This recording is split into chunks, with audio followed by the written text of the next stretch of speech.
partir da época do Serafim, houve toda uma mudança na trajetória da forma de atuação do movimento sindical, não só dos mineiros, mas teve uma influência inclusive nas outras categorias.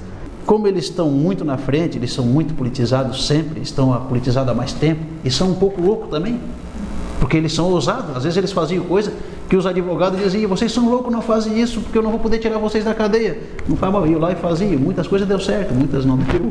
Mas enfim, eles estão aí e nós mudamos, né, a história da cidade com isso. Nós tivemos uma greve na CCU no primeiro mês que eu tive como presidente do sindicato. Uma greve de 48 dias de greve, foi a greve maior que teve. Confrontos, teve que vir governador. Eu era tão jovem que quando eu cheguei no dono da mina, o dono da mina disse: moleque, tu não vem me encher aqui o saco porque tu tá pensando o quê? A minha mina não é tu que vai parar não. Daí fui lá na mina, da CCU, essa era a mina da CCU, e cheguei lá para os trabalhadores e disse: olha, fui lá falar com o dono sobre a questão da segurança e ele disse que não tinha homem para parar essa mina. E aí os trabalhadores disseram: então nós vamos parar para provar para eles que aqui tem homem.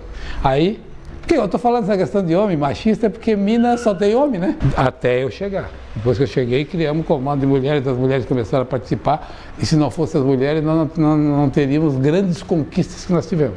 As maiores conquistas que nós tivemos foi com a participação das mulheres.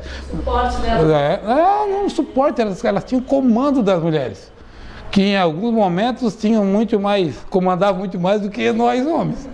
Foi um momento também histórico a participação das mulheres. Por que as mulheres não participavam do sindicato das mulheres? Sabe por quê?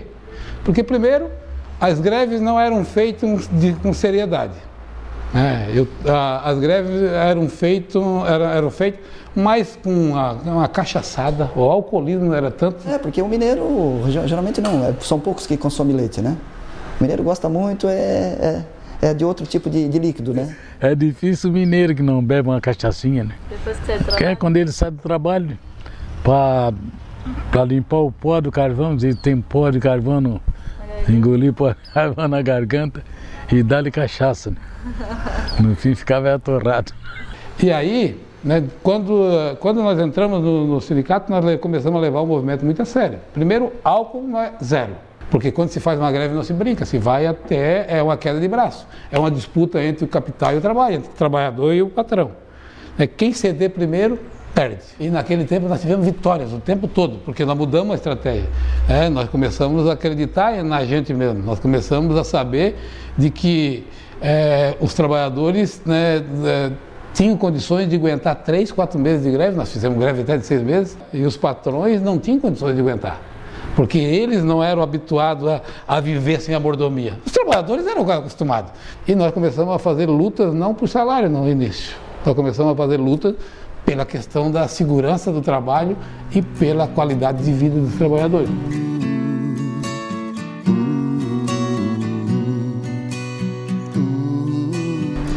Com o Collor ganhando a presidência da República, o Collor tomou uma medida meio radical contra o carvão. Aí ele uma política de privatizar, né? Resolveu privatizar a empresa, vender, né? E aí a gente era contra porque a gente achava que ia dar muito desemprego. Era uma estatal, ela dominava, era a maior produtora aqui, tinha o maior número de trabalhadores, né? Então a CSN teve o seu ciclo. Depois ela entrou numa decadência,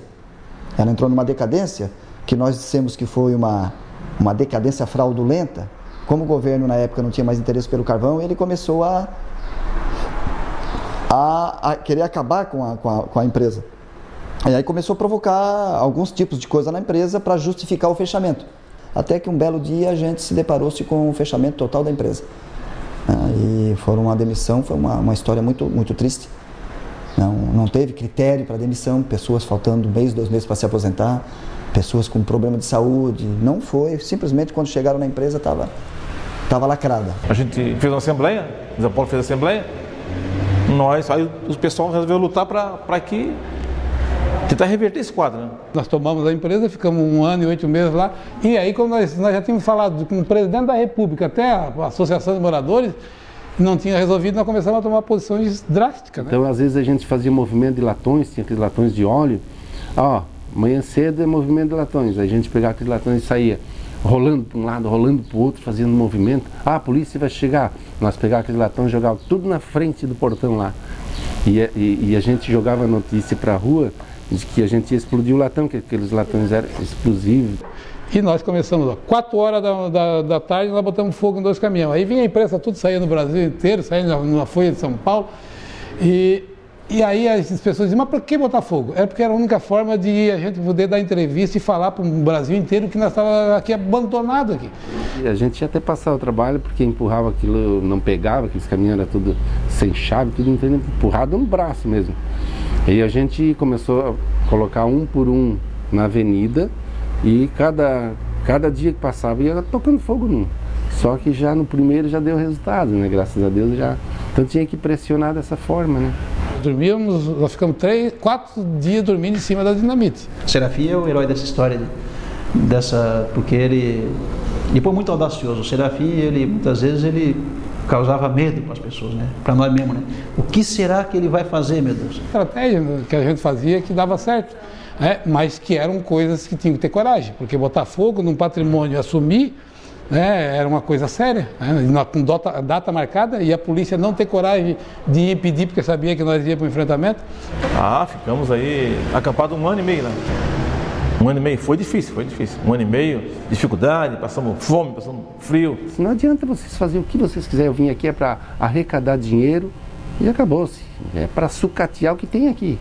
A ordem é essa, é sucatear o que tem, arrecadar dinheiro. É o que o governo queria, era arrecadar dinheiro. E era uma empresa com seus 1.300, 1.400 trabalhadores. Então foi... O próprio município, a própria região sofreu muito na época com o fechamento da CSN. Desabafo mineiro. Eu te dei, CSN, a minha força, o meu suor, te dei as minhas noites e tudo que eu tinha de maior. Lutei anos e anos pela tua sobrevivência. Agora vem uns fulanos e bota tudo à falência. O meu pulmão cheio de pó, a minha carne dilacerada, na garganta vem um nó e tu cais engargalhada. Não te importas com as mortes dos amigos meus, quantas vezes demos as mãos para a sobrevivência dos teus. Anos e anos se passaram, nós esperando o aposento. As idades avançadas, as forças atravancadas, o que faço neste momento? Esperar não é saber. Quem sabe